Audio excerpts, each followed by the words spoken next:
مقام في الذرى صعب المنال، بلوغ رقيه شبه المحال، رافع دون رفعته الثريا، ودون بهائه بدر الكمال.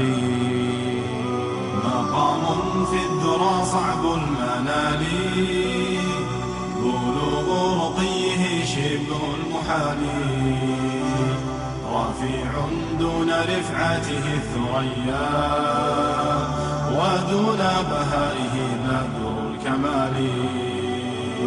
له آل النبي الغر نالوا، فآل المصطفى أكرم بآله، ميامين عمالقة عظام، بدين محمد بالغ المعالي.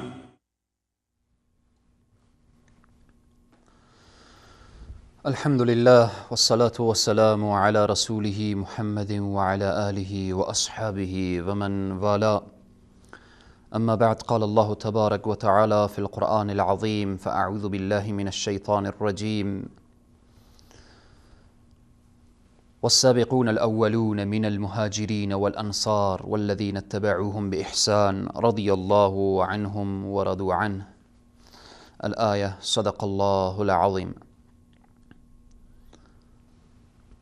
قال النبي صلى الله عليه وسلم: سنتي وسنة خلفاء الراشدين المهديين. الحديث، أو كما قال صدق النبي الكريم صلى الله عليه وسلم. خدمت سروران عزیز و بزرگوار، بینندگان شبکه جهانی وصال حق و علاقمندان برنامه الگوهای هدایت، شما را در برنامه الگوهای هدایت خوش آمدید میگویم. بحث ما پیرامون وصایای سیدنا ابوبکر صدیق هست که بسیار نکات مهم و ارزشمند که وصیت فرمودن، وصیت کردن به کارگزاران و سربازان راه حق. در جلسه گذشته پیرامون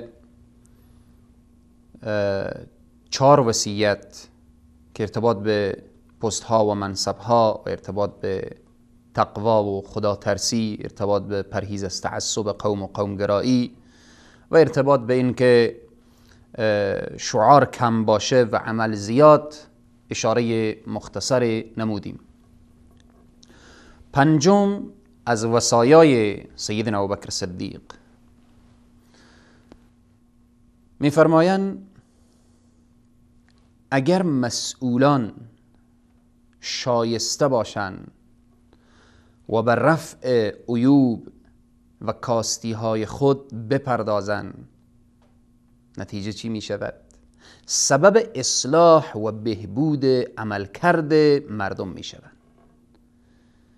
یعنی مسئولین وقتی کنار همدیگر قرار می گیرن، وزرا وقتی کنار همدیگر می نشینن، وقتی رئیس جمهور در جمع وزرا می نشیند، وقتی وزرا در جمع والیان می نشینند، والیان در جمع بالاخره ولسوالان می نشینند، وقتی مسئولین کنار همدیگر قرار می گیرن، سیدنا ابوبکر صدیق می فرمایند که به اصلاح عیوب همدیگر بپردازید، عیبای همدیگر را بگویید. وزیر باید به وزیر دیگر بگوید که برادر عزیزم تو فلان مشکل داری، مشکل خود را حل بکن. تا زمانی که امت اسلامی به این توصیه ها عمل می کردن، سرفرازی و سربلندی نصیب امت اسلامی بود. از زمانی که امت اسلامی وصایای بزرگان دین، یعنی احکام قرآن، احادیث رسول صلی الله علیه و سلم و اقوال اصحاب رسول الله صلی الله علیه و سلم که در صدر اصحاب خلفاء الراشدین و در صدر خلفاء الراشدین سیدنا ابوبکر صدیق هستند، هنگامی که اینها فراموش کردن، خب با مشکلات گرفتار شدن. خیلی نکته مهم است. اگر مسئولان شایسته باشن، مهمه اگر شایسته باشن، وقتی عیوب همدیگر را نگن، همدیگر را متوجه نشن، پس شایسته نیان. لیاقت و شایستگی وزارت و ولایت و وکالت و بالاخره اینا رو ندارن. پس بناهن این وصیت سیدنا ابوبکر صدیق هست که باید مسئولین عیوب هم دیگر. به خاطر چی؟ اگر مسئولین اصلاح شدن، امت اسلامی اصلاح می شود. در شهری و در منطقه و قریه‌ای که مسئولش اصلاح بود، کل منطقه اصلاح است. کل منطقه اصلاح است. مملکتی که رئیس جمهور عادلی داشت، دلسوزی داشت، با تقوای داشت، مملکت آرام است. در مملکتی که عدالت نباشه، در مملکتی که عوض عدالت خیانت باشه، مسئولی که عادل نباشه خائن باشه، خب چیز واضح و مسلم است که در اطرافش خیانتکارا جمع میشن و ملت و حکومت و نظام همه رو به هم میریزانن و امت اسلامی رو به ویرانی و به غم و اندوه میکشانن. به این که مسئولین عیوب هم دیگر رو بگن، به خاطر که اصلاح مسئولین اصلاح جامعه هست. به این است که میگن اگر میخواهید به حق همه کشور دعا کنید، به حق همه جامعه دعا کنید، به حق رئیس جمهور دعا کن که رئیس جمهور هر کشور و هر نظام وقت اصلاح شد و خوب شد، متباقی همه به شایستگی میرن، همه به زیبایی روان میشن.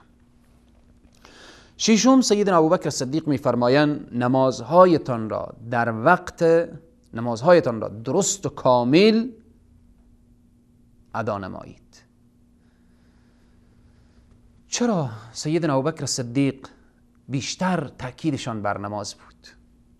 اهمیت نماز، جایگاه نماز. نماز هست که مشکلات رو حل میکنه. نماز هست که فتح و ظفر و پیروزی میاره. نماز هست که انسان رو غالب میکنه بر دشمن، اولا بر نفس و شیطان و بعد بر دشمن که در مقابل انسان قرار داره. نماز هست که گفته شده ان الصلاة تنهی عن الفحشاء والمنکر. نماز هست که به تعبیر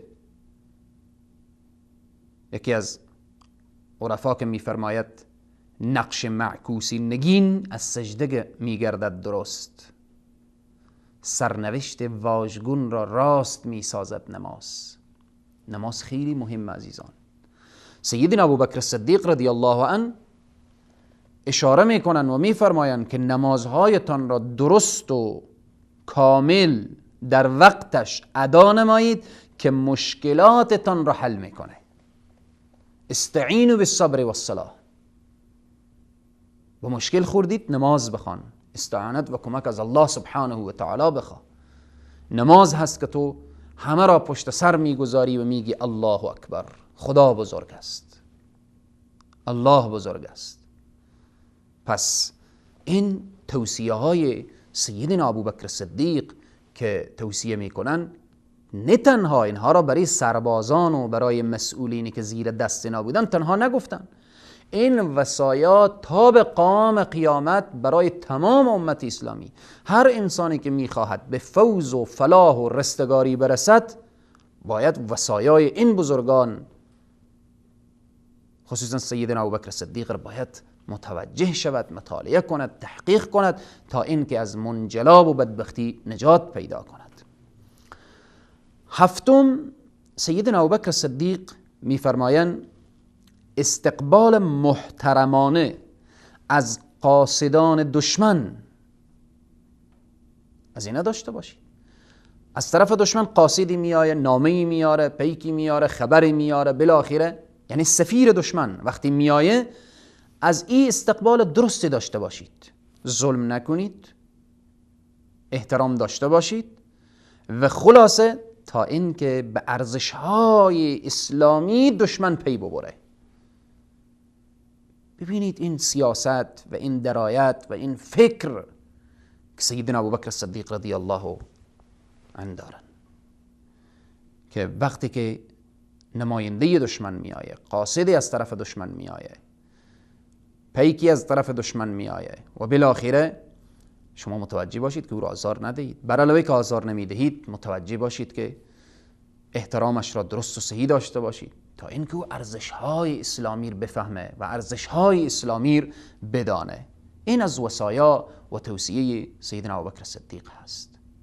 به هیچ عنوان سربازان راه حق نمیتوانند با او، کسی که از طرف دشمن میآیه خبری میاره، حرف داره، بالاخره نامه داره، پیشنهاد داره، او رو بگیرن و بالاخره اذیت کنن. سیدنا ابوبکر صدیق میگه چنین در دین نیست، چنین در اسلام نیست، باید برای از او محترمانه برخورد شود. هشتم از وصایای سیدنا ابوبکر صدیق اینه که میفرمایند رازداری و عدم افشای اطلاعات و اصرار نظامی یکی از نکات مورد تأکید هست. خیلی نکته مهم. رازداری و عدم افشای اطلاعات و اسرار نظامی یکی از نکات مورد تأکید سیدنا ابوبکر صدیق بود که کسانی که مسئولن با امت اسلامی باید متوجه باشن که راز افشا نکنن، اطلاعات رو به دشمن ندن. باید بدانن که دشمن به جستجوی اینه که راز مسلمان ها رو کشف کنه. امروز متاسفانه چقدر دشمنان اسلام آمدن بین امت اسلامی با نامهای مختلف، با اشکال مختلف، به نامهای مؤسسات گوناگون. اینا چی وظیفه دارن؟ اینها کلا اطلاعات امت اسلامی رو کشف میکنن و به دست میارن و او سبک و سنگینی امت اسلامی رو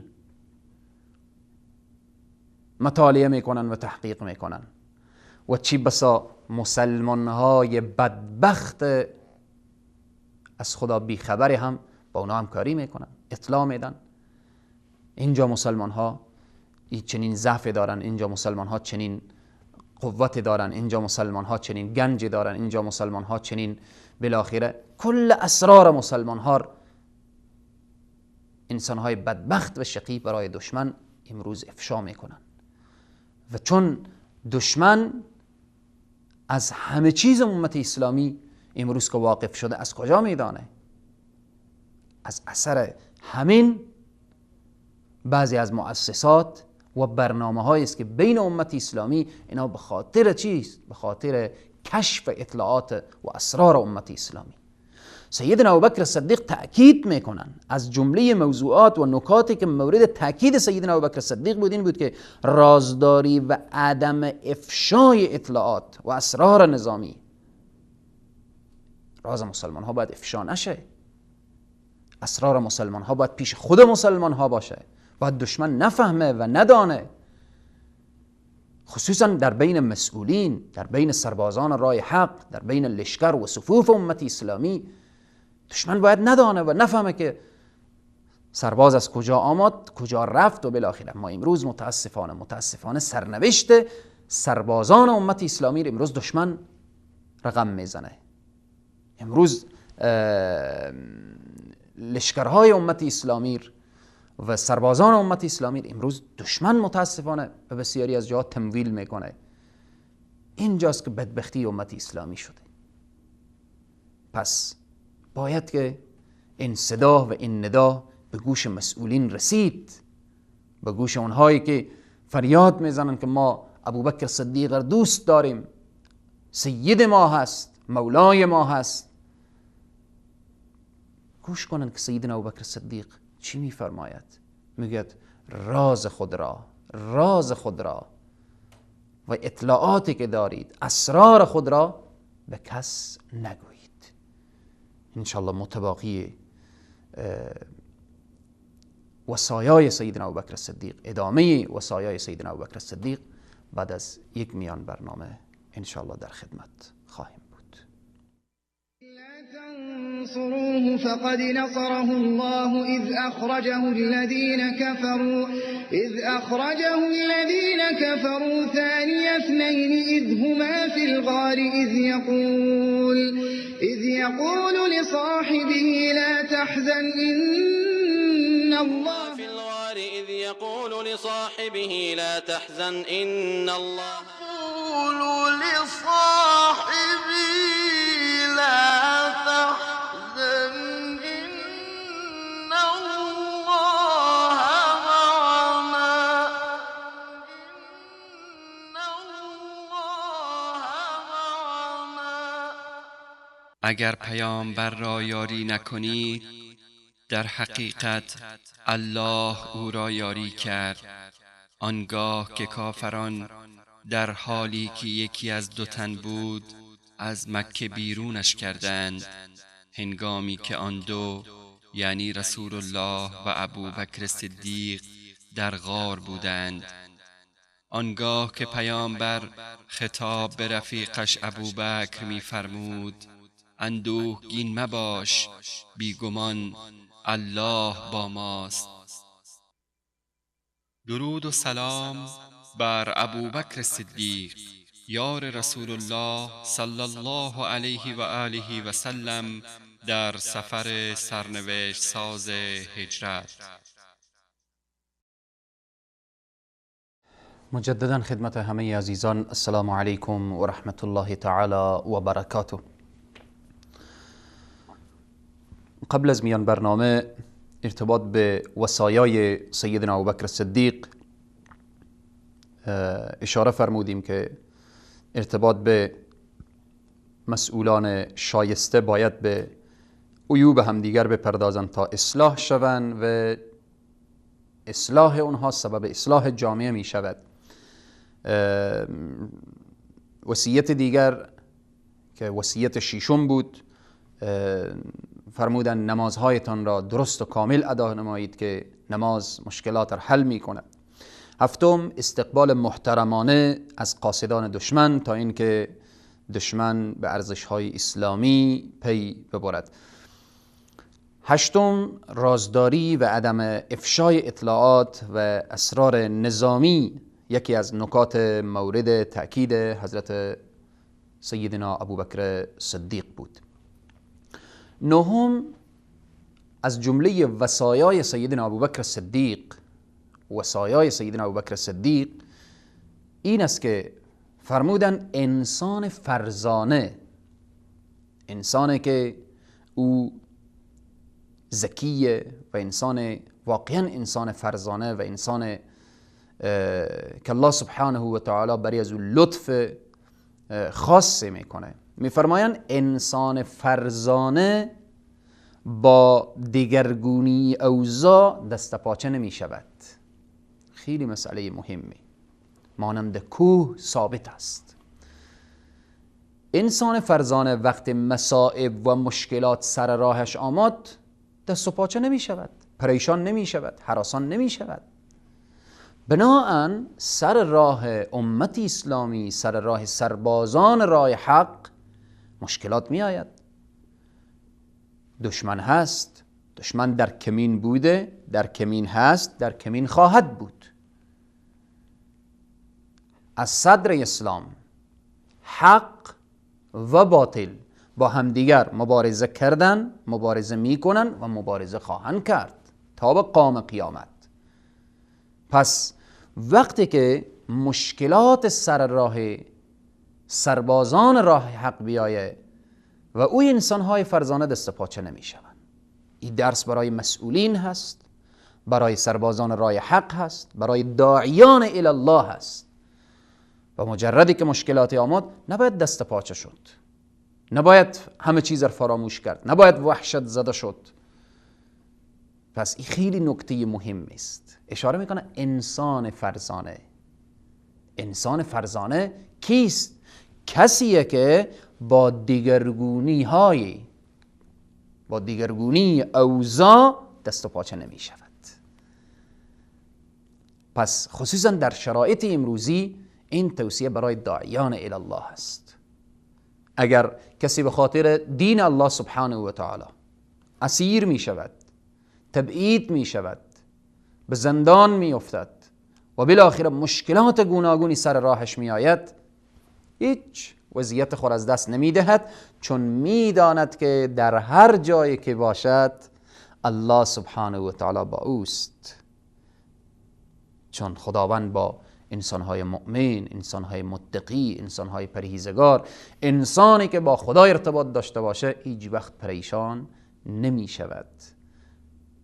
الله سبحانه و تعالی به ما توفیق بده که از جمله این انسانهای فرزانه باشیم که در وقتی که مصیبتی و مشکلاتی و دیگرگونی پیش می آید ما دست و پاچه نشویم، با مثل کوه ثابت قدم باشیم در راه دین، در راه اسلام، در راه پخش و نشر اعلای کلمت الله خلاص روان باشیم که ثابت بکنیم که واقعا ما در مکتب سیدنا ابوبکر صدیق رضی الله عنه درس خوانده ایم. دهم از جمله وصایای سیدنا ابوبکر صدیق اشاره می‌فرمایند مشورت در کارها با اهل خرد. هر کاری که دارید مشوره کنید. قرآن می‌فرماید و شاورهم فی الامر و امرهم شورا بینهم. رسول الله صلی الله علیه و سلم می‌فرماید در کاری که استخاره بشه و مشوره بشه او کار ندامت و پشیمانی نیست. سیدنا ابوبکر صدیق می‌فرمایند مشوره در کارها، ولی با کی؟ با اهل خرد. اونهایی که اهل مشوره هستند، اونهایی که میدانند، اونهایی که متوجه هستند. پس در کوشش کنید در بسیاری از کارها مشوره باشه. متاسفانه امروز امت اسلامی مشوره خیلی کم داره و اگر مشوره هم داره با اهل خرد نیست. بسیاری از رئیس جمهورهای امروزی که دوچار مشکل شدن و ملتها رو به بحران کشاندن چون مشاور درست و صحیح ندارن. خیلی از رئیس جمهورها هستن افراد رو به اطراف خود جمع کردن که اونها لیاقت و شایستگی مشوره دادن را ندارن. فلانی به صفت مشاور، فلانی به صفت مشاور، فلانی به صفت مشاور. نه فکر اسلامی داره، نه اندیشه اسلامی داره. این مشاور میشه؟ در چی مشوره بده؟ در عرصه اقتصاد تخصص نداره که مشوره بده. در عرصه دین معلومات نداره که مشوره بده. در عرصه جامعه بین جامعه نبوده که درد و بالاخره مشکلات جامعه رو بفهمه مشوره بده. او عده مسلمان هایی هم که به صفت مشاور قرار گرفتن معدود و اندک میرن در حاشیه کنار، کسی حرف اونها رو نمیشنوه. این مشکل امتی اسلامی شده. سیدنا ابوبکر صدیق میفرمایند شما مشوره کنید و در کارها مشوره داشته باشید با اهل خرد. با اهل خرد، اونهایی که دارای عقلن، دانشن، فکرن، فراستن، با اونها مشوره کنید، از اونها مشوره بگیرید در کارها و بالاخره هر کس نظر به تخصصش. باید که انسانهای متخصص، انسانهای متقی و متدین در کنار تخصص تدین لازمه. امروزه که ما مشکلات دوچار امت اسلامی شده چون متخصص ما متدین نیه و عکس این قضیه متاسفانه هم متدین ما متخصص نیه. مشکلات امت اسلامی در صدر اسلام، مسلمان ها در همون راهی که روان بودن متخصص بودن و متدین بودن. الله سبحانه و تعالی اونها رو کمک میکرد. الله سبحانه و تعالی حامی و پشتیبان اونها بود. پس سیدنا ابوبکر صدیق این وصیت دارن برای کارگزاران و برای سربازان رای حق و برای مسئولین و برای آنهایی که در بین جامعه خلاصه به عنوان مسئول، به عنوان زعیم، به عنوان والی و قماندان و بالاخره هر وظیفه‌ای که هست قرار گرفتن. میفرمایند مشورت کنید و همچنین با کی؟ با اهل خرد، اونهایی که اهل ایمانن، اهل تقواین، اهل پرهیزگارین، آنهایی که خلاصه شایستگی و لیاقت مشورت دارن. 11 از جمله وصایای سیدنا ابوبکر صدیق اینه که هر مسئولی، سبحان الله، اگر مسئولین ما وصایای سیدنا ابوبکر صدیق، وصایای بزرگان دین مد نظر بگیرن، یقینا که مسئولیت اونها به زیبایی پیش خواهد رفت و فردا به صحرای محشر هم به زیبایی جواب خواهند داد. اما اگر بی‌توجهی کنن، یقینا که ذره ذره و بالاخره از لحظه به لحظه او ساعت و ثانیه مسئولیتی که داشتن از اونها پرسان می شود. می فرمایند هر مسئولی باید با طبقات مختلف مردم که در قبالشان مسئولیت دارن، در قبال وقتی مسئولیت دارن نشست و برخاست داشته باشن. سبحان الله. بعضی از عمر ابن عبدالعزیز رضی الله عنه که بسیاری از علما می‌فرمایند خلیفه پنجم امت اسلامی، یعنی وقتی کارکردهای زمان خلافت سیدنا عمر ابن عبدالعزیز را انسان میخوانه، به یاد و خاطره زمان سیدنا عمر ابن خطاب میفته. روزی سیدنا عمر ابن عبدالعزیز در عرفات بودن، در عرفات نگاه میکردن تعداد کثیری از انسانها مصروف دعا و نیایش و سیدنا عمر ابن عبدالعزیز به یکی از افراد گفتن که ببین خلق خدا، ببین. او شخص برای سیدنا عمر ابن عبدالعزیز میگه اینها را میبینید؟ مسئولیت همه اینها به دوش توست. کوچکترین مشکلی بر این جمعیت برسه، خدا از تو در صحرای محشر پرسان میکنه. سبحان الله. که بعضی میگن که عمر ابن عبدالعزیز در آنجا شروع کردن به گریه کردن و بعضی هم از شخص دیگری این قول نقل کردن. بنابراین مسئولین اشخاصی بودن در صدر اسلام و بعد از صدر اسلام تا زمان عمر ابن عبدالعزیز و بالاخره اینها شخصیت هایی بودن که مسئولیت حکومت و نظامی که بر دوش داشتن احساس میکردن کوها اندر کوها بر شانه های آنها گذاشته هست و آنقدر احساس سختی و سنگینی میکردن و احساس مسئولیت میکردن به پیشگاه الله سبحانه و تعالی. به اینه که سیدنا ابوبکر صدیق میفرمایند هر مسئولی باید با طبقات مختلف مردم که در قبالشان مسئولیت داره نشست و برخاست داشته باشه. با فقرا بنشینه، با مساکین بنشینه، با اشخاص مختلف و بالاخره افکار مختلف، با طبقات مختلف، با هر کدام اینها نشست و برخاست داشته باشه، پرسان کنه وضعیت اونها. تو فقیری، چه کار میکنی؟ چی مسئولیت داری؟ در زمان سیدنا ابوبکر صدیق، زمان سیدنا عمر فاروق، زمان خلفای راشدین، نه تنها از احوال مسلمان ها که اینها واقف بودن، بلکه از احوال اشخاص غیر مسلمانی که به تحت رعیت اونها قرار داشتن، به تحت حکمت اونها قرار داشتن، از اونها پرسان میکردن تو چی حال داری؟ با اونها هم می نشستن. پس مسئول باید با افراد قوی جامعه، با افراد ضعیف جامعه، با افراد فقیر جامعه، با افراد غنی جامعه باید نشست و برخاست داشته باشه. این توصیه سیدنا ابوبکر صدیق هست.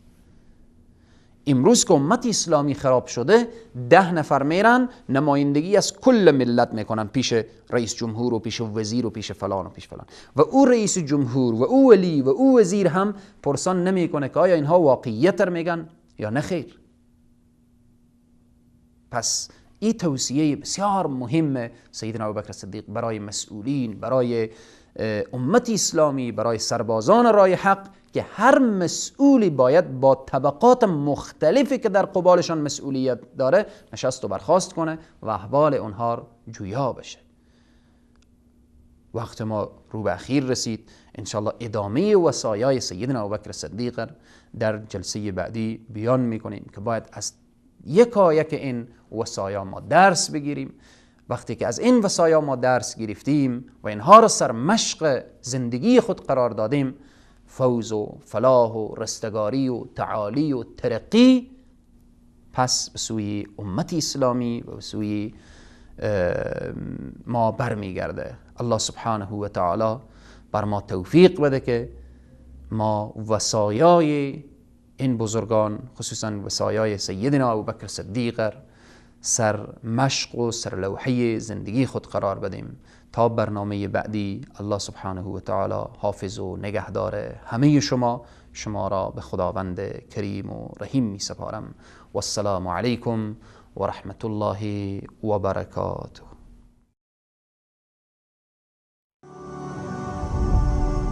مقام في الذرى صعب المنال، بلوغ رقيه شبه المحال، رافع دون رفعته الثريا، ودون بهائه بدر الكمال.